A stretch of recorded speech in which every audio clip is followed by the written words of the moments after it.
Caring for myself is not self-indulgence, it is self-preservation, and that is an act of political welfare. Audre Lorde from her book A Burst of Light.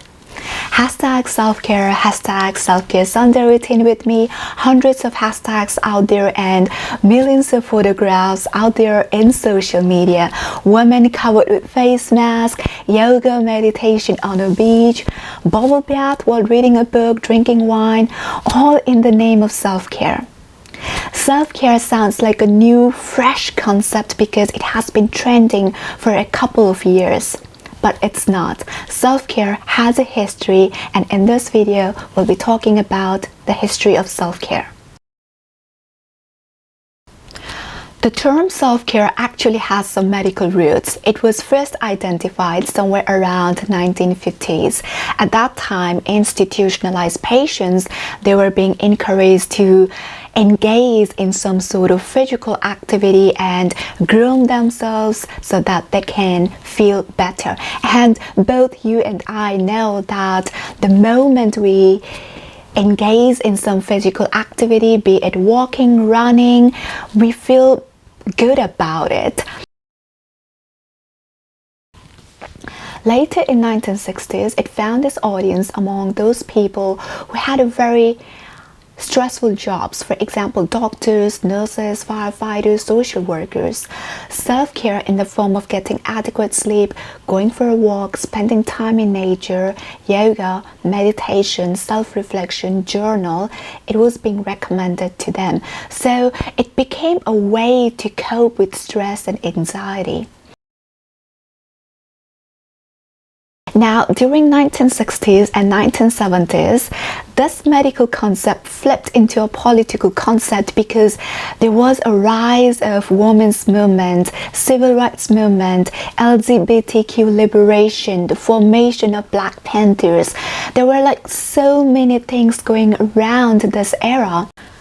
For Black communities who were being oppressed and killed, for women who did not have rights to their own bodies, for LGBTQ communities who were being discriminated against and attacked for no reason, self-care was a medium to tell the society, hey, look at me. I am a human being just like you. I have needs, and those needs are as important as yours.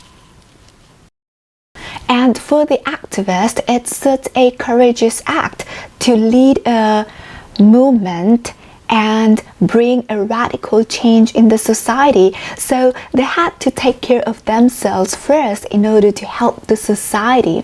For example, Angela Davis, she's an activist and she only started yoga and meditation during her jail time. So I feel that during that era, self-care was a way to reform the toxic society. It's just so meaningful. Here we are in 2021.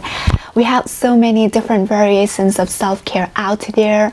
And I feel that to some extent, self-care has become a shallow concept. And I only say this because the beauty industry that has so much influence is sending a wrong message to our younger generation, and the message is outer beauty is important, so hey, use this expensive serum and you'll just look so gorgeous and be accepted by your friends and family and society. And also some of the self-care products are so expensive, it just makes me think that self-care is only for rich people and for celebrities.